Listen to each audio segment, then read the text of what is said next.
جس نے سنا حیران ہوا، ایک چرسی کے ایسے نصیب، مگر کیسے؟ ایسا کیا عمل تھا اس کا؟ اسٹیج پر فقیر محمد کا نام پکارا گیا تو وہ آہستہ سے اٹھ کر اسٹیج کی طرف چل دیا۔ فقیر محمد شکل سے بھی فقیر ہی لگتا تھا، غربت اس کے چہرے پر گویا چسپاں تھی۔ ایک مل میں کام کرتا تھا اور تنخواہ کی وہ چرس پی جاتا یا تھوڑا بہت گھر دے دیتا۔ تنخواہ میں گزارا کہاں ہوتا، بھلا تو کبھی کسی سے ادھار مانگتا تھا۔ اب تو لوگ ادھار بھی نہیں دیتے تھے۔ اس کے 2 بچے اور ایک بیوی تھی۔ بیوی صابرہ تھی، جو بھی دے دیتا اسی میں گزارا کر لیتی۔ وہ اسٹیج کی طرف چلا تو لوگوں میں چہمگوئیاں شروع ہو گئیں۔ ہر کسی کا یہی خیال تھا کہ یہ اس بار بھی انکار کر دے گا۔ یہ مل مالکان کی طرف سے ہر سال کسی ایک خوش نصیب ورکر کو حج پہ بھیجنے کی تقریب تھی، جس میں بچے پچھلے 2 سال کی طرح اس سال بھی فقیر محمد کا نام ہی آیا تھا۔ پچھلے 2 سال حج پہ جانے کی بجائے فقیر محمد نے حج کے خرچ کے پیسے لے لیے تھے۔ اس سال بھی پھر اسی کا نام نکل آیا تھا۔ اس چرسی کے نصیب میں بھلا اللہ کے گھر کی زیارت کہاں؟ یہ حاجی وحید حسن تھا، جو اپنے کولیگز کو کہہ رہا تھا۔ حاجی وحید 6 ماہ پہلے عمرہ کر کے آیا تھا اور اب اپنے نام کے ساتھ حاجی بھی لکھتا تھا۔ حالانکہ حاجی صاحب وہاں جا کر آنے کو دل نہیں کرتا کسی کا بھی، اور یہ بدقسمت حاجی جانے کی بجائے پیسے لے لیتا ہے۔ یہ شیخ ایوب تھا جو حاجی وحید سے مخاطب تھا۔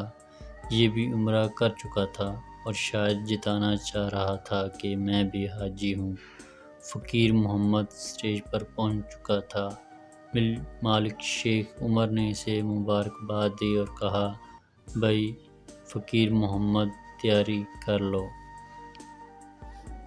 فقیر محمد نے ایک نظر اپنے کولیگز پر ڈالی اور آہستہ سے بولا، میں حج پر نہیں جاؤں گا، مجھے پیسے دے دیں۔ وہاں موجود تمام لوگوں کو شاید اسی جواب کی توقع تھی۔ کسی کے چہرے پر بھی حیرانگی نہیں تھی۔ شیخ عمر ذرا سا مسکرائے اور بولے، اس دفعہ تو ہر صورت تمہیں حج پر جانا ہی ہوگا۔ فقیر محمد، جناب میں کیا کروں گا حج پہ جا کے، آپ مجھے پیسے دے دیں۔ فقیر محمد نے دھیمی سی آواز میں کہا، نہیں فقیر محمد، اس بار تمہیں حج پر جانا ہی ہوگا۔ شیخ عمر بھی گویا اسے بھیجنے کا تہیہ کر چکے تھے، مگر فقیر محمد کا ایک ہی جواب تھا، جناب میں کیا کروں گا جا کر، میں گناہ گار آدمی ہوں، چرسی ہوں، میرا کیا کام وہاں، اور ویسے بھی صاحب جی مجھے پیسوں کی ضرورت ہے۔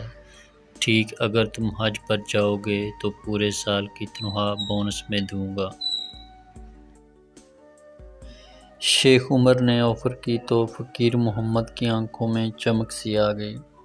کہنے لگا، ٹھیک ہے صاحب، میں راضی ہوں۔ شیخ عمر بولے، دیکھو 3 سال سے مسلسل تمہارا ہی نام نکل رہا ہے اور تم جا نہیں رہے۔ اللہ پاک ہر صورت تمہیں بلانا چاہ رہا ہے۔ روانگی کا دن آ گیا۔ سال کی تنخواہ فقیر محمد لے چکا تھا۔ گھر والوں اور جو 1-2 جاننے والے تھے ان سے مل کر فقیر محمد حج پر روانہ ہو گیا۔ حج کیا، روزہ رسول صلی اللہ علیہ وآلہ وسلم پر حاضری دی۔ حج مکمل کر کے 2 دن بعد فقیر محمد کی واپسی تھی، مگر آنے سے 1 دن پہلے ہی مکہ میں اس کا انتقال ہو گیا۔ اس کے گھر اطلاع دی گئی اور اس کی بیوی سے اجازت لے کر اس کو دنیا کے دوسرے بہترین قبرستان جنت المعلیٰ مکہ میں دفن کر دیا گیا، جس نے سنا حیران ہوا کہ ایک چرسی کے ایسے نصیب، مگر کیسے، ایسا کیا عمل تھا اس کا؟ کچھ دن بعد مل مالک شیخ عمر فقیر محمد کی بیوی کے پاس تعزیت کے لیے گئے تو اس کی بیوی سے پوچھا، بہن ایسا کون سا عمل تھا اس کا کہ 3 سال مسلسل اسی کا نام نکلتا گیا تو دفن بھی وہیں ہوا؟ اس کی بیوی نے کہا، صاحب جی میں اور تو کچھ نہیں جانتی مگر ایک عمل اس کا جانتی ہوں، شاید اسی کے سبب یہ رتبہ ملا اسے۔ کہنے لگی، ہمارے محلے میں ایک جوان بیوہ ہے، اس کی 3 چھوٹی بیٹیاں ہیں۔ جب اس کا خاوند فوت ہوا تو وہ بے چاری لوگوں کے گھروں میں کام کرنے لگی۔ وہ عزت دار عورت ہے اور یہ بیڑیوں کا معاشرہ، ہر جگہ اسے لوگوں کی ہوس کی وجہ سے کام چھوڑنا پڑا۔ اس نے بھوک قبول کر لی مگر عزت کا سودا نہیں کیا۔ میرے خاوند کو پتہ چلا تو اس نے اس بیوہ عورت کو اپنی بہن بنا لیا اور اس کے گھر کا سارا خرچ دینے لگا۔ میرے شوہر کی تنخواہ میں 2 گھروں کا گزارا مشکل تھا اور وہ نشہ بھی کرتا تھا تو وہ ادھار لے کر جیسے بھی کسی سے لوٹ کھسوٹ کر اس کو خرچہ ضرور دیتا تھا۔ 2 بار حج پہ نہ جانے کی وجہ بھی یہی تھی کہ پیچھے اس بیوہ عورت اور اس کی بچیوں کا خیال کون رکھتا۔ اس نے 2 بار حج کے پیسے لے کر بھی ان کو ہی دیے اور کچھ مجھے۔ وہ اس بار بھی حج کو نہیں جاتا اگر آپ اسے پورے سال کی تنخواہ نہ دیتے۔ اس نے پیسے لے کر کچھ گھر کا سامان لیا اور کچھ اس عورت کو لے کر دیا، تب وہ حج پر گیا۔ شیخ عمر کا دل چاہ رہا تھا کہ فقیر محمد اس کے سامنے ہوتا تو وہ اس کے ہاتھ چوم لیتا۔ وہاں سے وہ اس بیوہ عورت کے گھر گئے۔ اس نے بتایا کہ لوگوں کی نظروں میں چرسی شرابی میرے اور میرے بچیوں کے لیے فرشتہ تھا۔ کہنے لگی، وہ کہتا تھا، بہن میرے لیے دعا کر دیا کرو بس، اور میں اس کے لیے ایک ہی دعا کیا کرتی تھی، یا اللہ میرے اس بھائی کو ایمان پہ موت دینا۔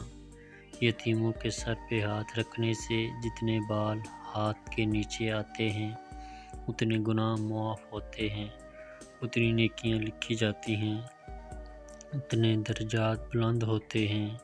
کسی کی ظاہری حالت سے اس کے اعمال کو مت جانچا کرو۔